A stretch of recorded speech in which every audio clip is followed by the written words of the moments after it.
Good morning बच्चों। आज हम लोग हिंदी लैंग्वेज में चैप्टर 2 वन और शब्द पढ़ेंगे। वन का इंग्लिश में क्या बोलते हैं? लेटर। और शब्द को क्या बोलते हैं? वर्ड। तो सबसे पहले हम लोग जानेंगे कि वन किसे कहते हैं। जो कुछ भी हम बोलते हैं उन ध्वनियों को लिखने के लिए कुछ चिन्ह बनाए गए हैं।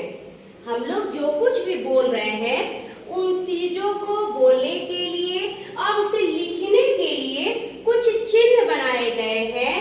इन ध्वनि चिन्हों को ही क्या कहते हैं? वर्ण कहते हैं।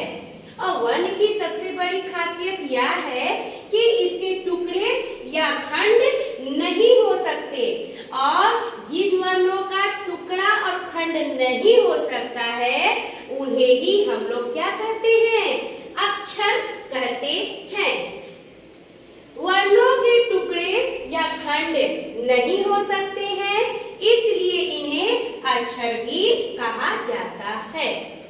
वन लेटर, ध्वनियों को लिखने के लिए कुछ चिन्ह होते हैं। इन्हीं चिन्हों को वर्ण कहते हैं। क्या है लेटर या वर्ण? किसे कहते हैं? ध्वनियों को लिखने के लिए कुछ चिन्ह होते हैं। इन्हीं चिन्हों को वर्ण या लेटर कहते हैं। अब है वर्णमाला। वर्णमाला मीन्स क्या होता है? अल्फाबेट। वर्णमाला क्या है? वर्णों के समूह को, जो कुछ भी वर्ण हम लोग लिखते हैं उनको जब समूह में मीन्स ग्रुप में जब इकट्ठा करते हैं तो उन्हें वर्णमाला कहते हैं। किसी भाषा के सभी वर्णों के समूह को वर्णमाला कहते हैं। वर्णमाला किसे कहते हैं? किसी भाषा के सभी वर्णों के समूह को वर्णमाला कहते हैं। क्या सीखे हम लोग कि वर्ण किसे कहते हैं? ध्वनियों को लिखने के लिए कुछ चिन्ह होते हैं। इन्हीं चिन्हों को वर्ण कहते हैं। और वर्णमाला किसे कहते हैं? किसी भाषा के सभी वर्णों के समूह को वर्णमाला कहते हैं। अब है वर्ण के कितने भेद होते हैं, मीन्स कितने प्रकार के वर्ण होते हैं।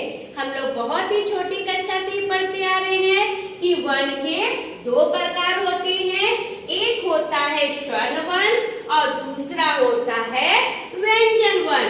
स्वर्ण वर्ण किसे कहते हैं? जितने भी अ से औ तक के वर्ण होते हैं, यानी ओ आ के जो लोग पढ़ते हैं ये सभी क्या है? स्वर्ण वर्ण है। अब देखते हैं स्वर्ण वर्ण किसे कहते हैं। जिन वर्णों को बोलते समय किसी अन्य वर्ण का सहारा ना लेना पड़े, मीन्स जो कुछ भी वर्ण हम लोग बोलते हैं उन वर्णों को बोलने के लिए अन्य वर्णों का सहारा ना लेना पड़े, उन्हें स्वर्ण वर्ण कहते हैं। स्वर्ण वर्ण की संख्या कितनी होती है? स्वर्ण वर्णों की संख्या 11 होती है। ओ आ, छोटी, बड़ी, हर्षऊ, दीर्घऊ, री, ए, ऐ, ओ, औ। ये जो 11 वर्ण है वो कौन से वर्ण है? वो है हम लोगों का स्वर्ण वर्ण।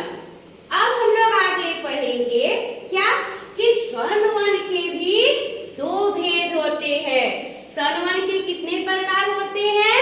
स्वर्ण वर्ण के भी दो प्रकार होते हैं। एक होता है हर्ष स्वर और दूसरा होता है दीर्घ स्वर। अब हर्ष स्वर को इंग्लिश में क्या बोलते हैं? Short vowels. इसमें क्या होता है? हर्ष स्वर को मूल स्वर भी कहते हैं। इन्हें बोलने में दीर्घ स्वरों की अपेक्षा कम समय लगता है। क्या होता है? स्वर दो प्रकार की होते हैं। एक होता है हर्ष स्वर और दूसरा होता है दीर्घ स्वर। हर्ष स्वर को बोलने में क्या होता है? हर्ष स्वर को बोलने में दीर्घ स्वरों की अपेक्षा कम समय लगता है। की संख्या कितनी होती है? ह्रस्व स्वरों की संख्या 4 होती है। अ, छोटी, छोटा ऊ और री, इसे हम लोग क्या बोलते हैं? अ, हर्षई, हर्षऊ और री। अब आते हैं दीर्घ स्वर। दीर्घ स्वर मतलब लॉन्ग वॉइस। दीर्घ स्वरों को बोलने में मूल स्वरों की अपेक्षा दुगना समय लगता है, मीन्स डबल टाइम लगता है। अगर हम लोग ह्रस्व स्वर जो बोलते हैं उसमें थोड़ा कम समय लगता है, लेकिन ठीक इसके विपरीत दीर्घ स्वर में बोलने की अपेक्षा क्या होता है? दीर्घ स्वर में बहुत अधिक समय लगता है, दोगुना समय लगता है। दोगुना मतलब किसका दोगुना? ह्रस्व स्वर की अपेक्षा ज्यादा समय लगता है। दीर्घ स्वर, दीर्घ स्वरों को बोलने में मूल स्वरों की अपेक्षा दोगुना समय लगता है। दीर्घ स्वरों की संख्या कितनी होती है? 7 होती है। आ, दीर्घई, दुर्घऊ, ए, ऐ, ओ, औ। क्या है? ह्रस्व स्वर की संख्या 4 होती है, दीर्घ स्वर की संख्या 7 होती है। कुल मिलाकर स्वरों की संख्या कितनी हो गई है? 11। हम लोग पहले पढ़े हैं कि स्वरों की संख्या 11 होती है। स्वरों की संख्या 11 होते हैं। इसमें ह्रस्व स्वर क्या है? 4 है और दीर्घ स्वर कितना है? 7 है। अब हम लोग आगे पढ़ेंगे मात्रा। तो स्वर का जो रूप व्यंजन के साथ जुड़ता है उसे क्या कहते हैं? उसे हम लोग मात्रा कहते हैं। स्वर का जो रूप व्यंजन के साथ जुड़ता है उसे हम लोग मात्रा कहते हैं। तो आज की कक्षा में हम लोग क्या पढ़े? आज हम लोग पढ़े कि वर्ण किसे कहते हैं। तो ध्वनियों को लिखने के लिए कुछ चिन्ह होते हैं, इन्हीं चिन्हों को वर्ण कहते हैं। फिर पढ़े वर्णमाला किसे कहते हैं। किसी भाषा के सभी वर्णों के समूह को वर्णमाला कहते हैं। फिर वर्ण के कितने भेद हैं? वर्ण के 2 भेद हैं, स्वर वर्ण और व्यंजन वर्ण। स्वर वर्ण के भी 2 भेद हैं, ह्रस्व स्वर और दीर्घ स्वर। ह्रस्व स्वर के कितने प्रकार हैं? ह्रस्व स्वर में 4 होते हैं। ह्रस्व स्वर कितने होते हैं? 4 होते हैं, जबकि दीर्घ स्वर 7 होते हैं। ठीक है ना? थैंक यू बच्चों।